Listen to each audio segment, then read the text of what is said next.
Welcome to the podcast, Cece. Thank you. You're a fifth-generation Wyomingite.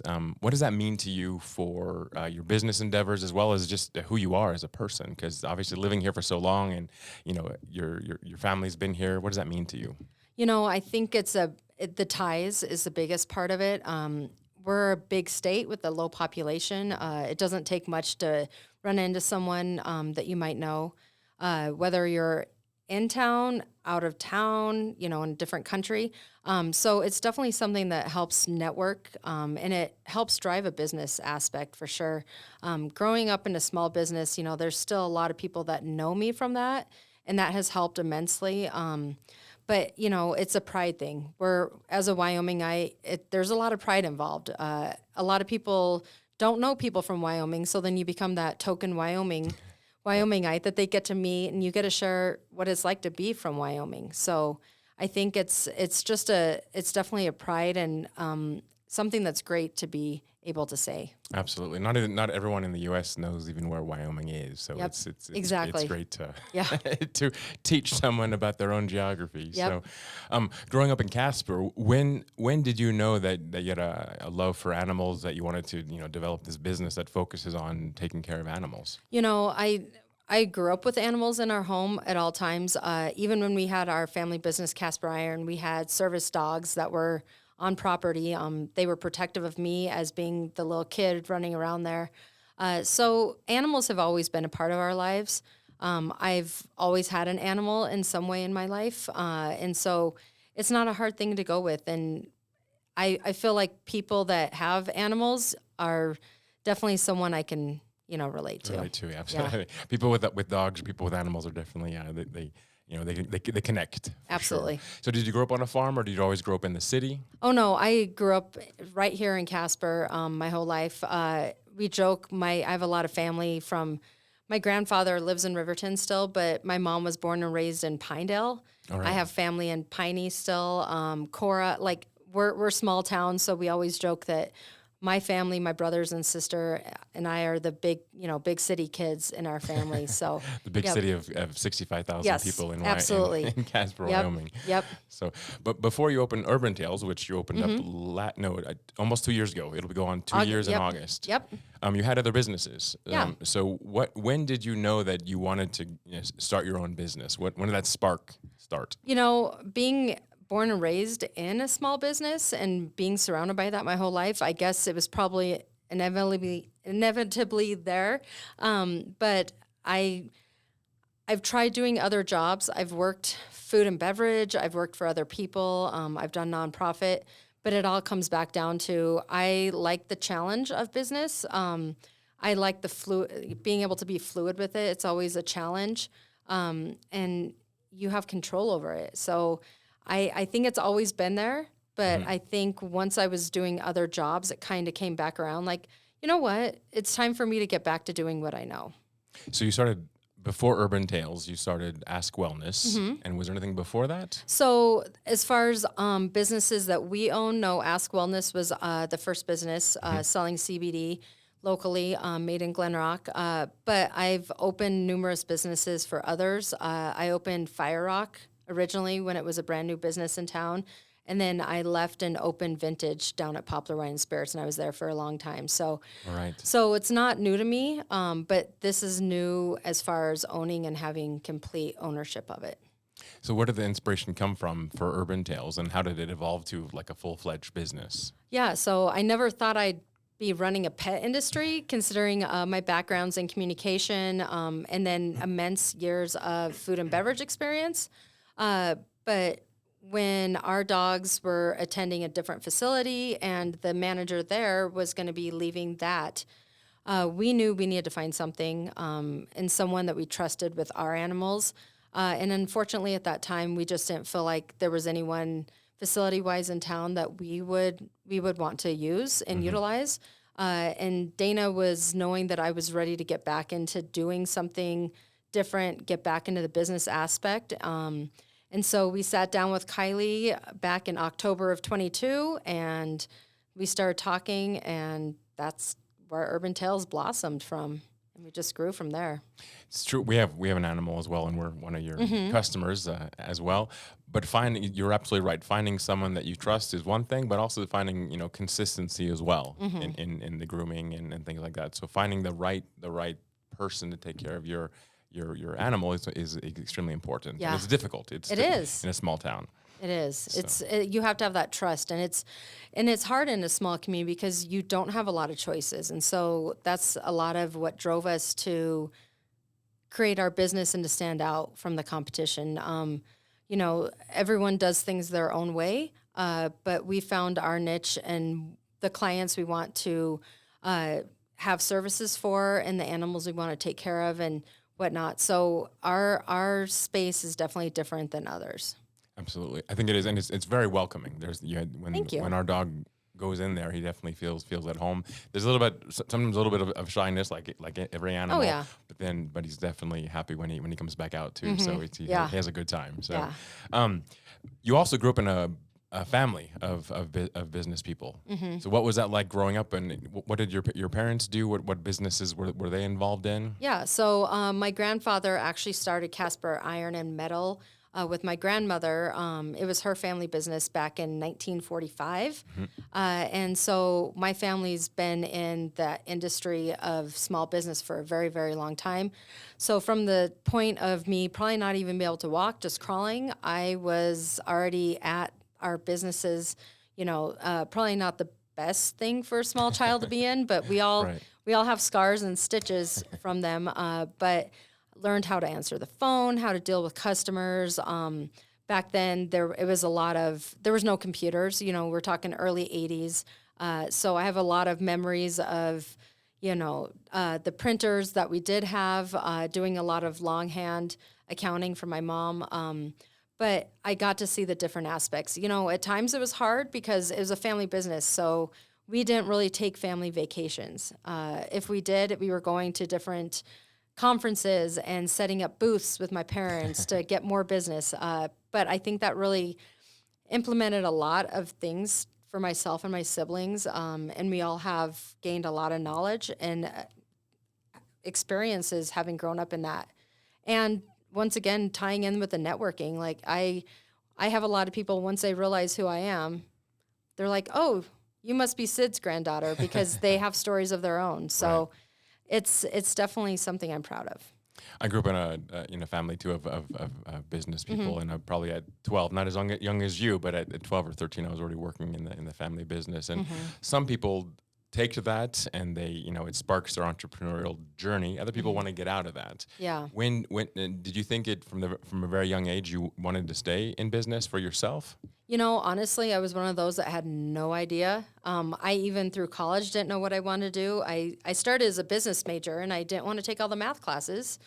So I changed to communication. Right. And guess what? I do all those math classes now, all the accounting, the things I should have learned.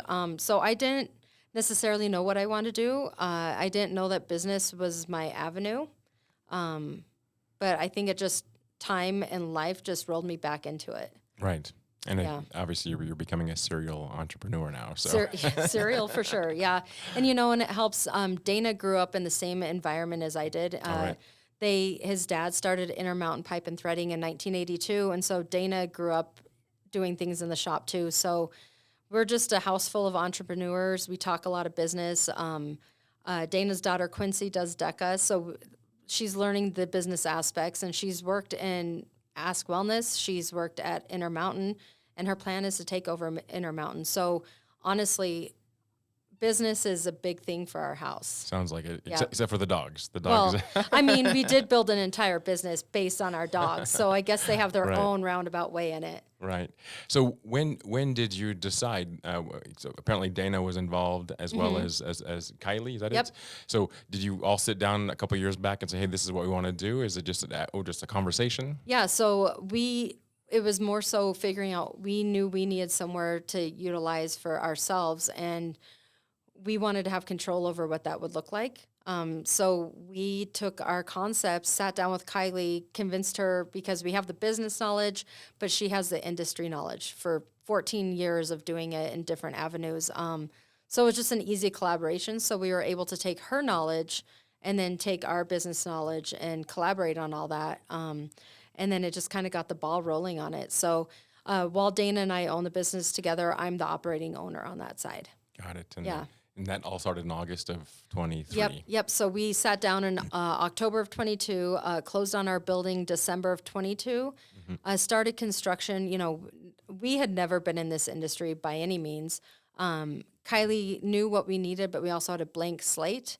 But with a building that we had, you know, boundaries on, but we were able to sit down, kind of get creative with what we wanted to do. And then construction started about February, March of 23. And then, we were opening our doors August of 23. All right. Yeah. And so your facility is on McKinley, right? McKinley. Yep. Right. And it's an open warehouse. It is. But it has Washington Park themes as well as Beach Street themes. Is that right? Yep. So what did that come about? You wanted to be a true Casperite building? Yeah. So we, as far as our branding, we kept it very simple. We wanted to make it so we could franchise it down the road and take our concept to other communities if we want, but be able to have their little community ties into it. So we wanted it to very much be a thankful thing for Casper, because Dana's from Casper, I'm from Casper, and Kylie's from Casper. So community is a big part for all three of us. So we wanted to tie that community aspect into it. So we also wanted to have fun. So our day campsite's called Washington Bark because it's the big part of Casper. It's the biggest park. And then we have City Bark, which is part of our lodging, but that's replicating City Park down in the residential area. And then when we got to the streets, we have 6 streets, and we wanted to tie in aspects that were important to all of us. So we have streets where we live currently, streets that we grew up on. Oh, nice. Dana's mom passed away 2.5 years ago, so we have Jolene, a Jolene Way in honor of her. And then we also have Sarah Lane, which is after my sister who passed away 20 years ago. So we wanted to tie in not only Casper, but also people that were important to us in our lives. Thanks for watching today. These podcasts are powered by Payrock, and Payrock is a payment solutions provider. We work with any size business or nonprofit, improving those payment acceptance efficiencies while reducing those overall costs. You can get a hold of me through any one of those social media channels, or you can give me a call. Let's get back to that podcast. I haven't been back in the back section of it, but even when you walk in, it's a very bright and nice building to walk into for sure. It's not dark and needs renovation. Yep. But speaking of renovation, when you bought this building back in 22, it was you started from a clean slate. Yep. You had to completely transform it to what it is today. What was that like? Was that fun? Was it exciting? Was it nerve-wracking? Yes. All the above? All the above. It was nerve-wracking. It was fun because we were able to take a blank slate and create it to what we want. We were also then able to shift walls if we needed to. If we found that something was too small or something wasn't going to work, we could do that. And it's just crazy when we do tours, people come in and see it and it looks like a small town, but when we bought it, there were no walls up. It was 2 separate warehouses, and we've put up all the walls, and it's fun to look back at those pictures and just remember what it was like when we first walked into that building. So it's come a long way. It has, yeah. Sure. And you brought up the colors, and we wanted it to be bright and exciting. Dogs can't see a lot of color, so it's not necessarily for them, but they can see some. But we want it to be fun for our staff. We don't want it to be dark and gloomy and going into work every day. We want our clients to be excited to see where their dogs are going and be welcoming and be like, I've actually had people say, can I stay here? Because then they have their own little space. But we want it to be exciting and bright. And so, we had fun picking out the colors and making sure it was something that would entice people to come in and be comfortable for anyone to be there. But even your customers, even the parents or the owners of the animals, when you walk in, it definitely feels like a happy place. Yeah. It's bright, the colors are nice, and that's one thing when you go into other places. Not to throw anybody else under the bus, but you don't always have that. It's keeping things clean and ready for the next animal grooming is not easy either. But from my experience, it's this is a a stark difference to walk into a place and it feels welcoming even for customers that are not back there. Yeah, seeing everything. Yeah. Right. And I haven't had a tour. Do you offer tours of the back area? So we actually do offer tours. We do schedule them because our facility, we're very routine in what we do. The animals are on a routine, which is important to keep them in that. But we do offer them. People are more than welcome to contact us either through email, give us a call, and we can schedule that in the middle of the day.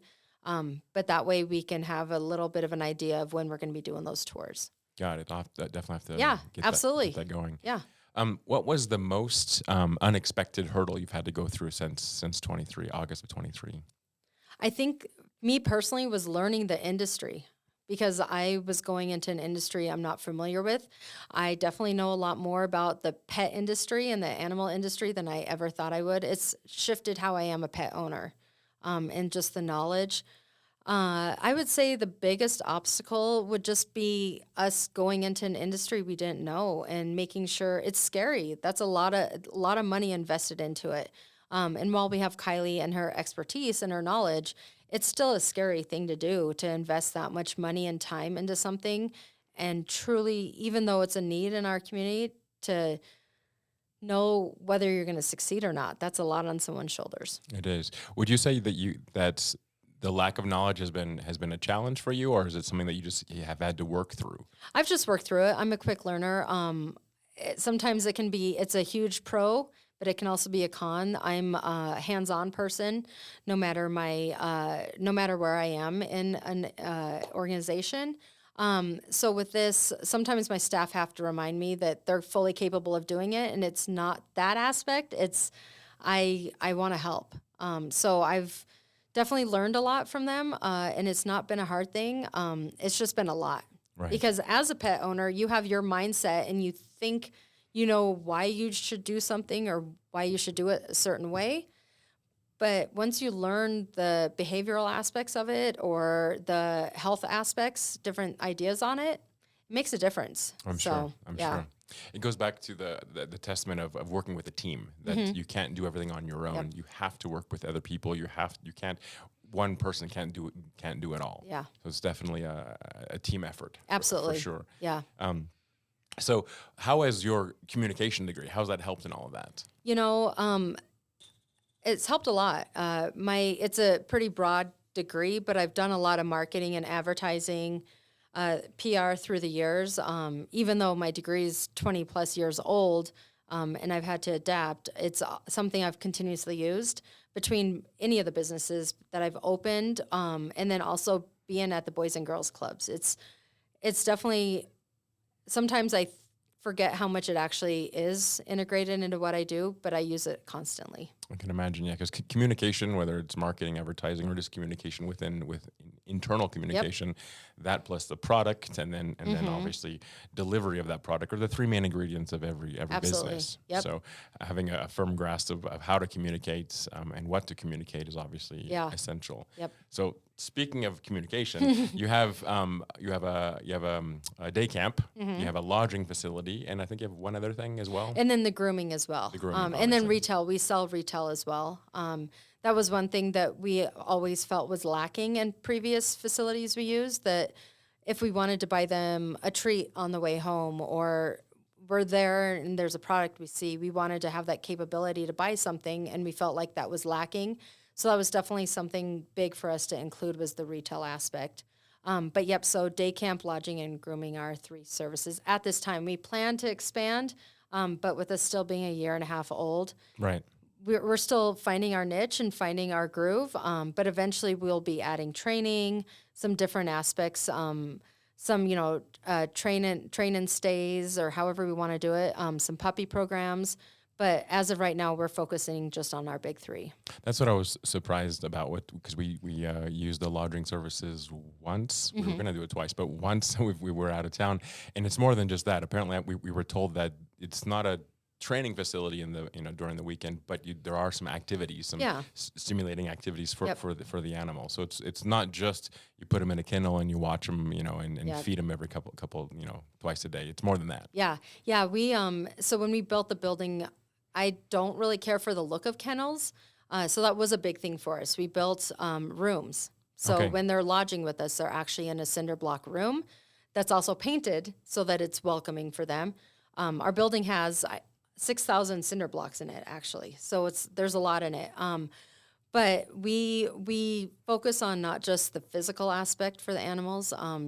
The stimulation of brain is a big deal because there's studies out there saying 20 to 30 minutes of brain activity, whether it's a puzzle or doing some sort of enrichment, scent work is equivalent to an hour of walking.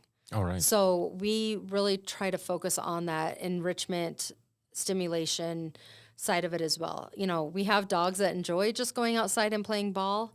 We have dogs that just want to cuddle, but we try to even pull those ones out and do some scent work around, get them just using their brains a little bit more.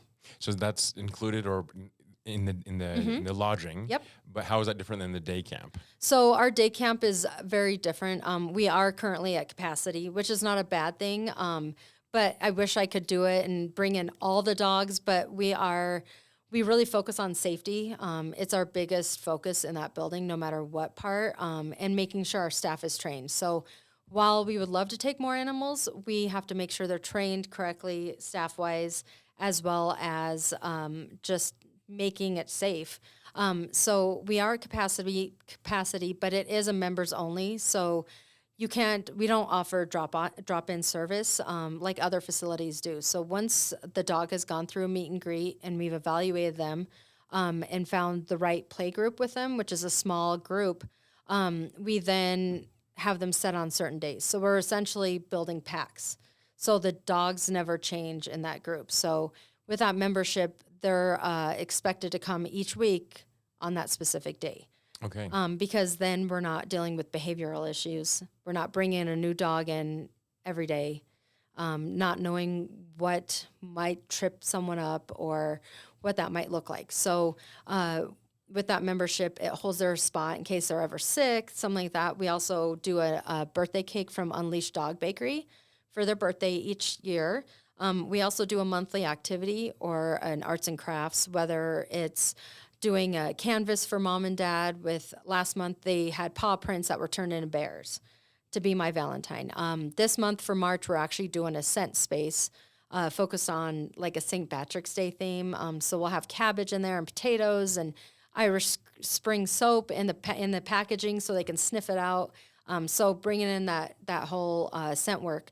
And then they also get a toenail trim each month if they need it. But more so than anything, it's just to create that consistency, having the clients be consistent on their end and us being consistent on our end, having the same group. So it sounds like there's a lot of added value for the dog more than, obviously the consistency is important, and then you obviously your staff you don't have behavioral issues. Mm-hmm.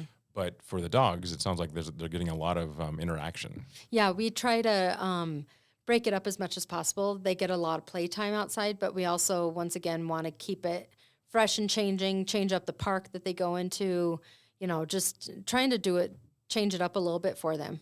All right. So grooming, that's something else that you do as well. Yeah. It's a full service grooming. It is. All right. Yep. What about hours? Because I know back to the day camp and the lodging, is there hours that you're available or hours you're not available? Yeah, so we do have set pickup and drop off times. Once again, that has to do with our routine.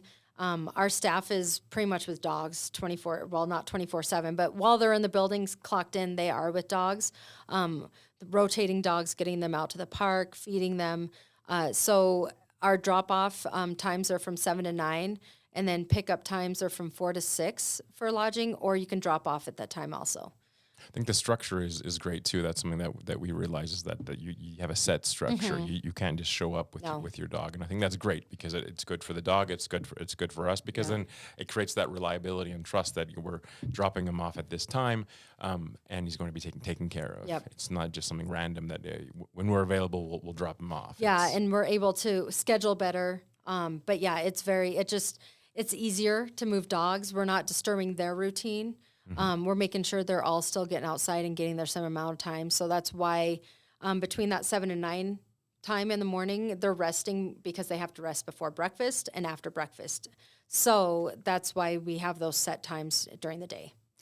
What about your staff? Do they go through regular training, or do they come on board fully trained? How do they make sure that the animals feel like they're at a home away from home? Absolutely.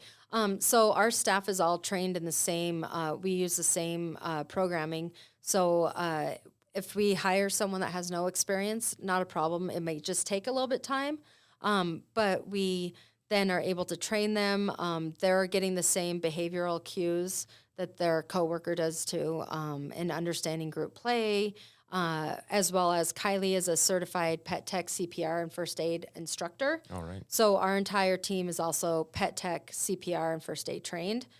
So that makes a big difference. So if there's ever an issue, whatever it might be, we do have the entire team is trained in that aspect. It's true. The questions I had to fill out on the questionnaire were very in depth, and so it does bring peace of mind, because you've thought about all these things. You've thought about what happens if, what happens when, what happens, and I think that's great. Another one of those points when I think it's like 20 or 30 questions that you ask, for the initial onboarding, questionnaire, and it does make you feel like that you've thought through this whole entire process. Yeah. And that's different. Yeah, and I mean, we can't control there's always going to be something that slips through, but we really try to make sure we have as much information on board ahead of time, because we also cater to each animal. We know that your dog is different than my dog, and they may need different things. So we do what we can to remember to cater to them individually, and give them that elevated pet care so that they're getting what they deserve. You as the client feel comfortable. You don't have to worry when you go out of town. And we're super transparent. Like, we try not to interrupt people on their trips or whatever it might be, but we also will call if we need to. Right, and you did with our dog, because there was an issue with him getting acclimated to the other dogs, and it was great that you did, and then you had a solution, which was great. And even the pictures you sent, you have a texting service where we get pictures of him, and so you think about all those little details that just bring peace of mind for sure, definitely. And also, I think that it seems like you cater to different types of pet owners, because there's some pet owners where it's just a pet. It's just a family pet, and then they take care of them to a certain extent. Right. And there are other pet owners where it's part of the family, and so you ask those in-depth questions. If there's an event, if there's an incident, what will you do in that situation? So we have the ability to answer those questions based on how we handle our pet. And so that's great too, is that you're not imposing that we have to treat our animal a certain way, because there are different pet owners out there. Absolutely. So it's on both sides. So that's great. In a slightly different vein, you said you wanted to work on getting more regulation on daycare for animals, or for animal boarding. Is that something that you're what drove that? What's behind all that? So, it's one of those, you want regulations in certain places and not. Down the road, we would like to try to figure out how to work as a community and an industry. But right now, there's no regulations within our industry, including grooming. So you don't have to be licensed. You don't have to be certified. You don't have to go through a board of any sort for any aspect of this industry.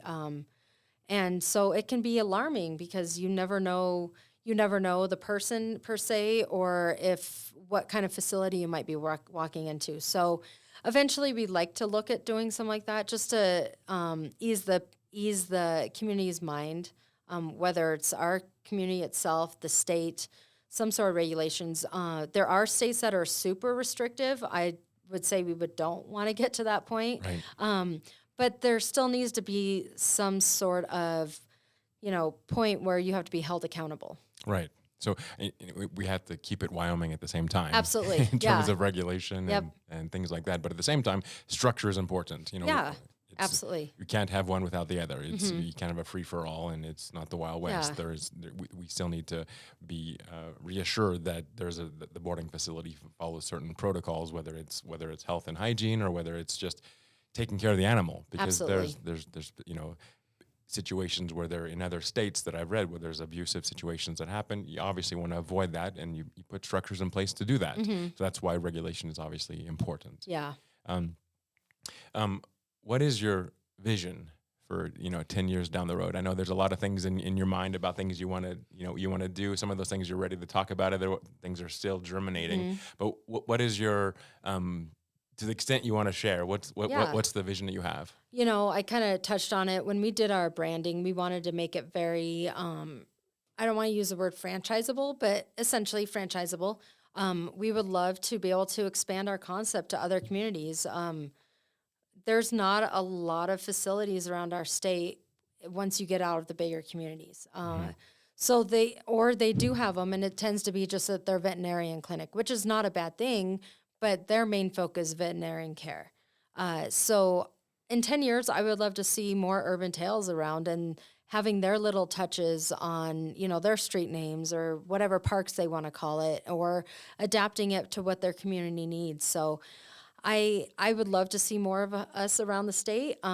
We do, as you said, have some other big plans in the works. Love to share them, but I think that it'll make a big impact once we're able to do what we want to do. But it's just, I enjoy being able to bring a service to our community that I never really realized we were lacking as many services within the pet industry, but people want to have choices. So I'm glad that we can bring that and just see where we can go. This industry is changing a lot, and it's always changing. So even 10 years down the road, there might be a whole new concept that we'd even think about or touch right now. You're right. People want choices. You're absolutely right, but they also want reliability, and they want trust, and especially when we're talking about our animals. Yeah. So that's something that is obviously probably a key for you. The franchisability is definitely, when I looked at the website, and I looked at even saw the building, I assumed it was a franchise. So I thought it was where's the headquarters, where's it located, where is it, where. So that you're definitely ticking that box, is that you're preparing for something that could be bigger than just McKinley in Casper, exactly. which is great, because it definitely gives that vibe of it. There's more than one in the U.S. So it's great, and I appreciate that. We've actually heard that a lot. We've heard it from some of our regular clients as well, assuming they thought that we were franchised and we had bought into it. And when I tell them it's actually our creation from the ground up, they're thoroughly impressed, which kind of makes me happy a little bit and proud to be able to say this is something we started from the ground up, and it was our vision, and we're able to share it with our hometown. Right. Yeah. The structure, the questionnaire, everything just speaks of of franchisability, or the fact that it's a larger corporation than just a mom and pop shop, which is it's obviously starting out there, but obviously has the potential of going much further. What's the most rewarding thing that you've experienced the last almost 2 years?